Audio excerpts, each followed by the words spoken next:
welcome to my channel. It's me Simran Sani and welcome to the MCQ Marathon series of Class 10th English. और आज हम करेंगे Class 10 English का मेरा favourite chapter, मेरी favourite novel और मेरी फेवरेट राइटर की MCQ Marathon सीरीज. क्या है वो? From the Diary of Anne Frank के most important MCQ questions for your Term 1 board exams. Okay guys, so get ready now. अगर आपने अभी तक ये चैप्टर नहीं पढ़ा है तो मैंने डिस्क्रिप्शन बॉक्स में क्लास 10 इंग्लिश की प्लेलिस्ट डाली है.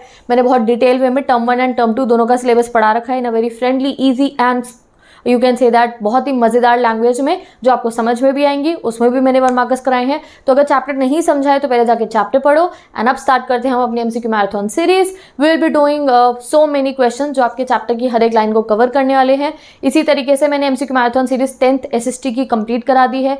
10th SST पूरी है मेरे चैनल पे. So if you are a student of class 10 go and check out my channel. वहाँ आपको 10th English, 10th SST and 10th science each and every material you will get. So now let's come to our chapter. आज हमें करने हैं from the diary of Anne Frank के MCQ questions and इस series का नाम क्या है? MCQ marathon series. Let's start. तो first is a case study based question. इसमें आपको ये पैराग्राफ गिवन है, इनके बेसिस पे आपको क्वेश्चन दिए जाएंगे. These are similar to the extract based question but they are in a MCQ format. Okay, next. Writing in a diary is really strange experience for someone like me, not only because dash and then the second paragraph.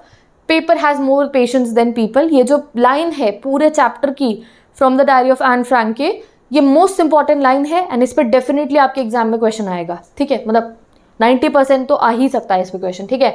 I thought of this saying this ये आपका पूरा आपको read करना है. Okay, and on the basis of this portion you will be getting questions. Okay, तो अब जैसे ही आप ये पढ़ते हो ना तो आपको समझ में आएगा. Writing a diary is a really strange experience for me. अब यहाँ पे आपको क्वेश्चन सबसे पहले आ सकता है who is me here. Okay, तो all the students tell me down in the live chat और comment section that who is me here. Me कौन है यहाँ पे? तो अगर मैं आपको ऑप्शन दूँ Anne Frank, Margaret Frank, Edith Frank, अगर मैं आपको ऐसे ऑप्शन दे रही हूँ कौन है? एन फ्रैंक है. ओके, तो ये ऐसे ही आपको क्वेश्चंस आएंगे.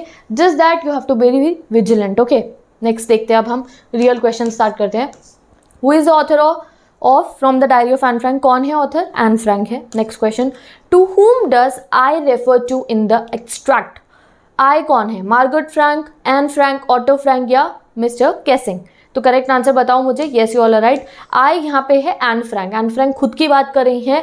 समवन लाइक मी में भी वो खुद की बात कर रही थी. I thought of saying this, वो कहती है मैं इसलिए कह रही हूँ पेपर में ज़्यादा पेशेंट है बिकॉज. तो यहाँ पे आई कौन है? एन फ्रैंक है. Okay, next. What did Anne Frank do to take things off her chest? ठीक है, तो यहाँ पे उन्होंने ये बताया कि मैं एक ऐसी हूँ, मेरे मन में बहुत सारी बातें चल रही होती हैं और वो एक्चुअली में मैं सबको नहीं बता सकती हूँ. तो मुझे डायरी मिली है और जो कुछ भी मेरे चेस्ट में यानी कि मेरे मन में है उसको प्रेजेंट करने के लिए, अपनी मतलब मेरे मन में जो कुछ भी चल रहा है उसको शेयर करने के लिए मुझे एक नया फ्रेंड मिला है. वो कौन थी? उनकी डायरी थी. वो अपनी डायरी में सब कुछ लिख दिया करती थी जो भी उनके मन में चलता था. वो ये भी कहती हैं दैट 13 ईयर्स के बच्चे की लाइफ में क्या चल रहा है ये सुनने का किसी को शौक नहीं होगा, किसी को कोई इंटरेस्ट नहीं होगा कि एक 13 ईयर्स ओल्ड गर्ल अपनी लाइफ में क्या करी है.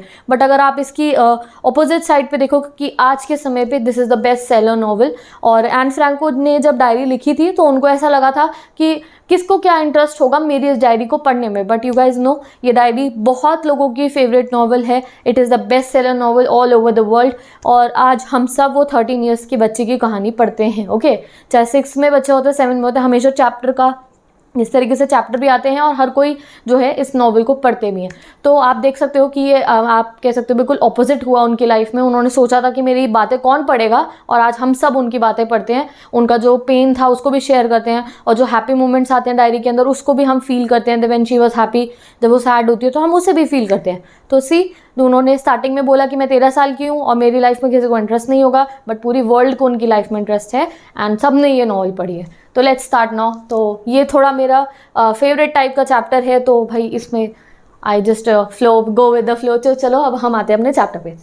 तो third question is what did Anne Frank do to take things off her chest? क्या करती हैं वो अपने मन को जो बातें होती है उनकी उन्हें मतलब प्रेजेंट करने के लिए, अपने आप को काम डाउन करने के लिए? She would write a diary, she would talk a lot, she would sleep a lot, she would dance. तो correct answer is she would write a diary. Next question. What does the word musing mean? अभी आपने case study based question में जब आपके सामने पूरा paragraph हो गया, विल बी रीडिंग इट, तो वहाँ पे एक वर्ड आएगा म्यूजिंग. तो उस म्यूजिंग का मतलब क्या है? तो डीप थॉट है, डेली लाइफ है, प्रॉब्लम्स है, नन ऑफ दीज है। तो correct answer is deep thoughts हैं। वो कहती हैं जब वो अपनी डीप थॉट जो भी उनके दिमाग में चल रही होती है उनको वो यहाँ रेफर कर रही हैं। Next question, and Frank is dash years old, कितने साल की है वो? 19, 10, 13, 14। तो correct answer is she is 13 years old. What does Anne decide? तो write a story, making friends, to write a diary या to start cook.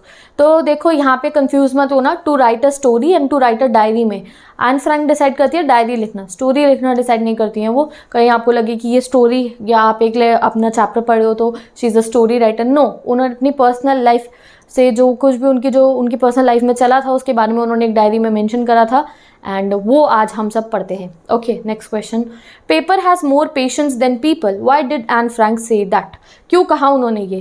Paper do not reply, आज ये क्वेश्चन का आंसर आप मुझे दोगे कमेंट सेक्शन में। Paper do not reply, paper is more mature and serious, one can rely on paper to confide, paper can be hidden easily. तो tell me down in the comment section that इसका correct answer कौन सा है? Okay, next question, which literary device has been used in paper has more patience than people?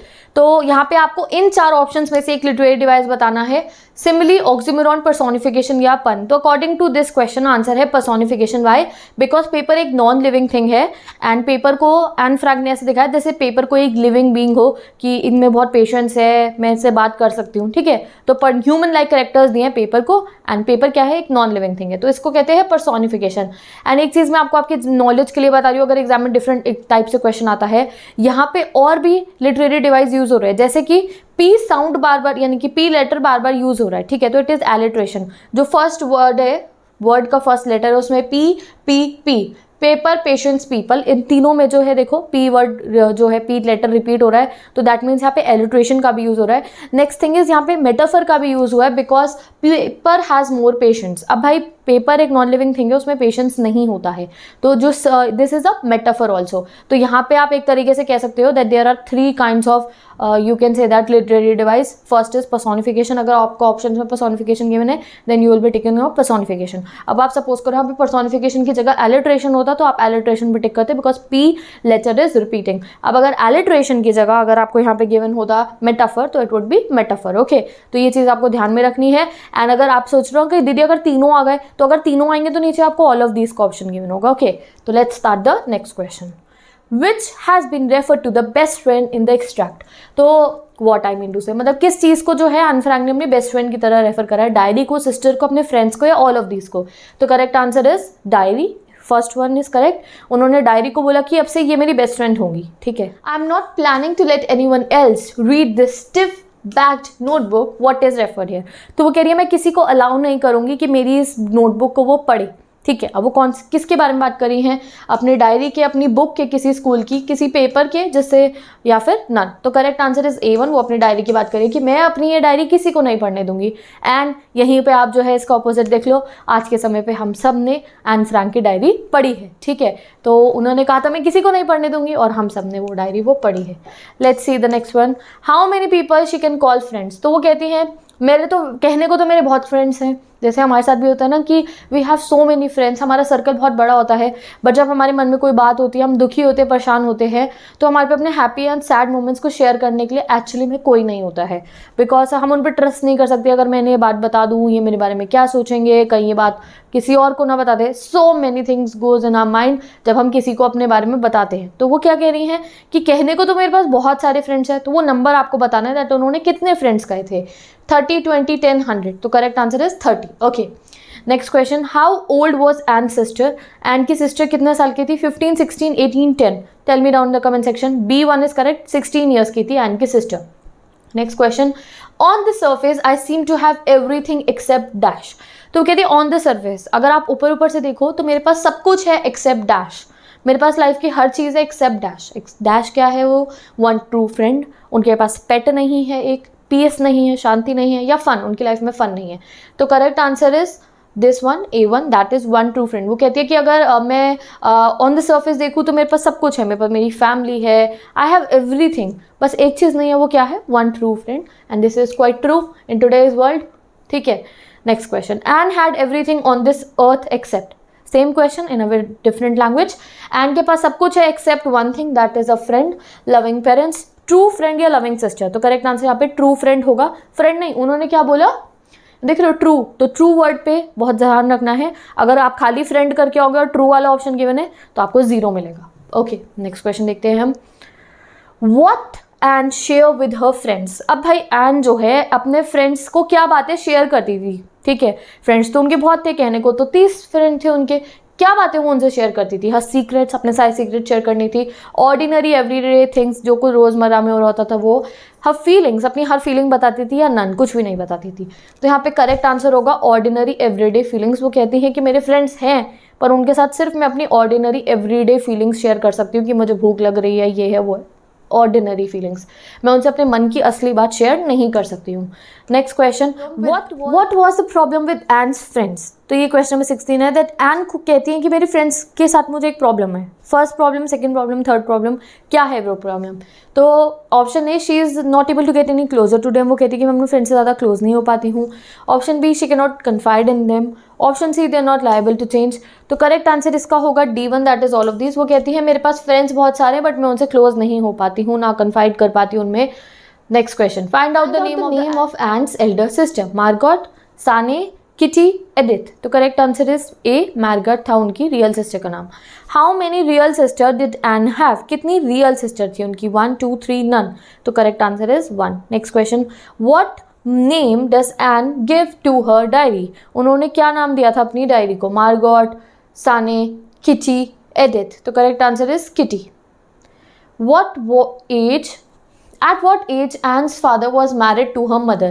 कितने साल में उनके father की शादी हुई थी उनकी मदर से? 36, 30, 31, 20। तो आंसर आपने देख लिया है 36। Next question, at what age Anne's mother was married to her father. मतलब कि शादी के टाइम पे एन की मदर की एज क्या थी? 20, 24, 25 या फिर 26। तो correct answer is C1, 25। Next question, my sister Margot was born in. तो एन की जो सिस्टर थी मार्गॉट, उनका जन्म कहाँ हुआ था?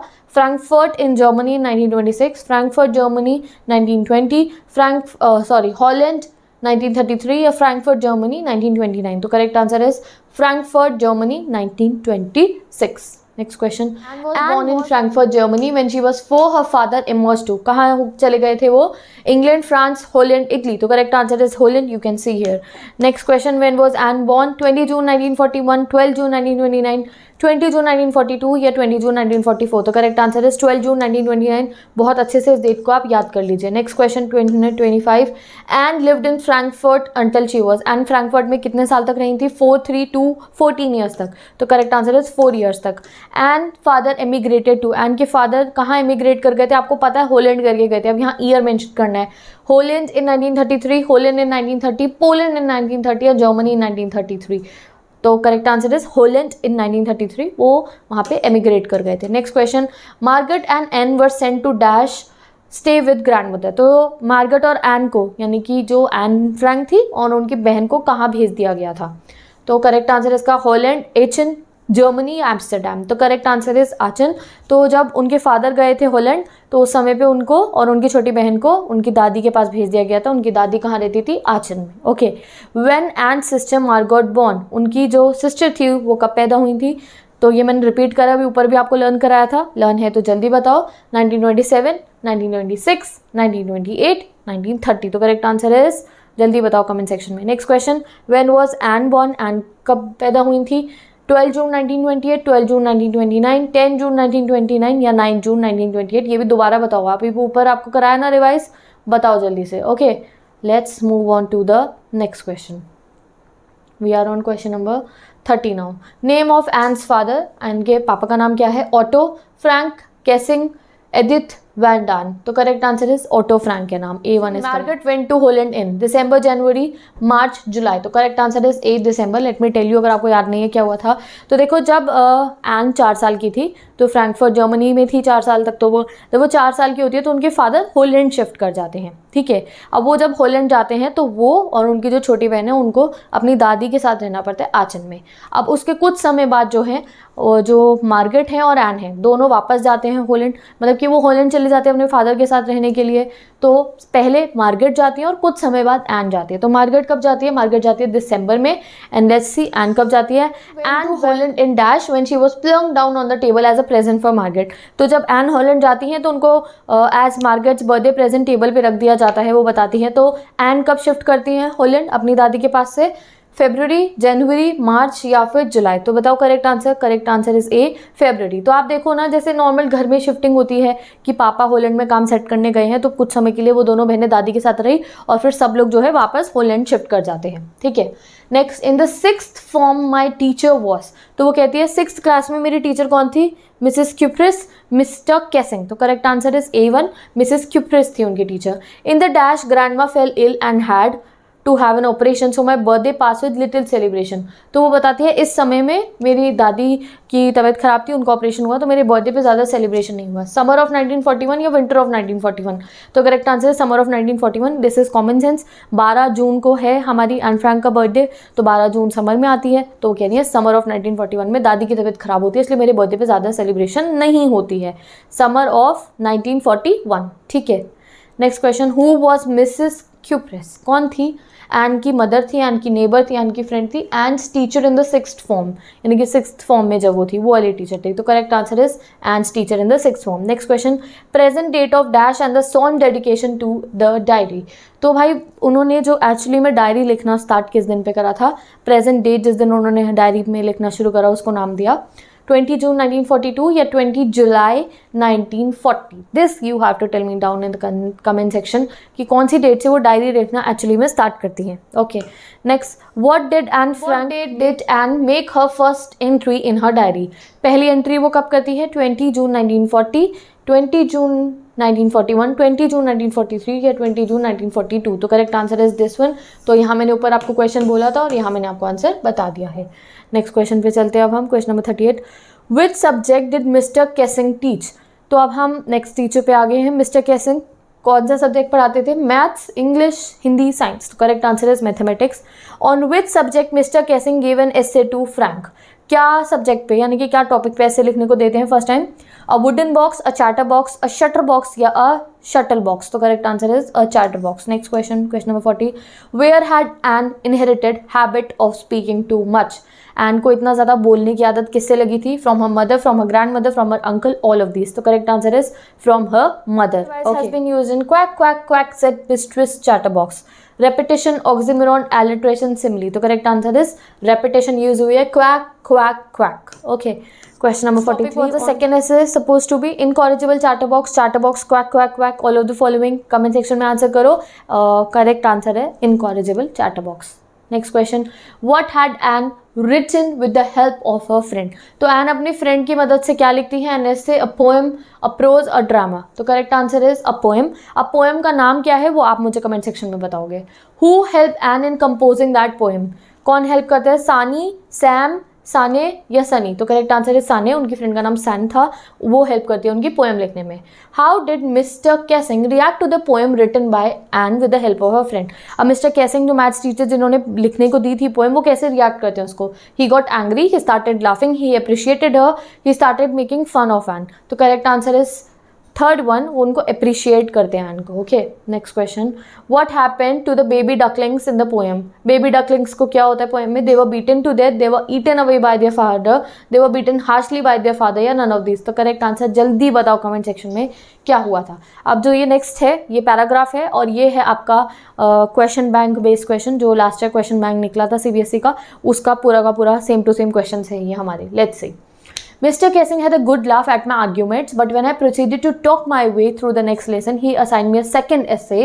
This time it was supposed to be an incorrigible chatterbox. तो यहाँ पे हमें एन बता रही हैं कि मेरे जो टीचर हैं उन्होंने मुझे एक और ऐसे लिखने को दिया, दैट वाज इनकॉरिजिबल चैटरबॉक्स। तो हमारे सेकंड ऐसे का नाम हमें पता चल गया। I handle it in and Mister Keesing had nothing to complain about for 2 whole lessons. तो वो कहती है कि मैंने बहुत अच्छा एक ऐसे लिखा और उसके बाद 2 लेसन्स तक मुझे मिस्टर कैसिंग ने कुछ नहीं कहा।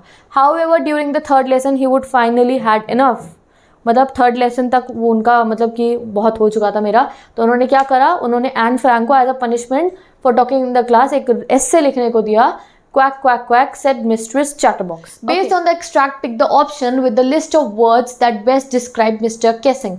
Mr. Kessing को कौन से ऑप्शन सबसे ज़्यादा अच्छे से डिस्क्राइब करे हैं? Jovial and creative, strict and innovative, tolerant and strict, innovative and jovial. तो करेक्ट आंसर स्ट्रिक्ट है वो, he is a maths teacher, he is strict but he is very innovative. उन्होंने कितनी अलग तरीके की पनिशमेंट दी, दैट राइट अ पैराग्राफ, और आप एक तरीके से कह सकते हो वो एंड की जो पैराग्राफ राइटिंग स्किल्स हैं उससे बहुत ज़्यादा इम्प्रेस थे. Kessing chose the title an incorrigible chatterbox for Anne to write on. This was because he expected. उन्होंने क्यों ऐसा टॉपिक दिया था? He expected Anne to express her inability to elaborate on such topic, that this would embarrass Anne and would check her indiscipline, her, to apologize and not repeat her talkative behavior, and to explore her creative writing skills. तो correct answer इसका B1 है.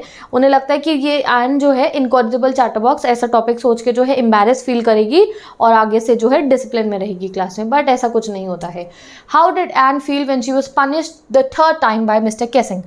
उसे कैसा feel होता है? She was happy as she had to write 3 essays on the same topic, enjoyed making fun of Mr. Kessing in her own way, was worried as she had run out of original ideas for her essay, was thrilled at another opportunity to showcase her writing skills. तो correct answer इसका C1 है. अब की बार वो परेशान होती है because उनके दिमाग में से original ideas for writing the essays जो थे वो अब खत्म हो रहे थे. Then she wrote a poem. Okay guys, तो विद दिस हमने 50 क्वेश्चंस कर लिए हैं अपने chapter diary of Anne Frank case में. केस स्टडी, स्टैंड अलोन्स दोनों ही क्वेश्चन आपके कवर हुए हैं. इसी तरीके से मैंने क्लास 10 इंग्लिश, क्लास 10 SST का सारा सिलेबस भी पढ़ा दिया. MCQ marathon also completed. जो बच्चा बाद में देखेगा उन्हें सब डिस्क्रिप्शन बॉक्स में वीडियोस मिल जाएंगी. डिस्क्रिप्शन बॉक्स को आप चेक करो. Science important question series is also there on my channel. So all the class 10 students, best of luck for your board exam. Best of luck for going. Bye bye, take care, best of luck, and I will meet you in the next video.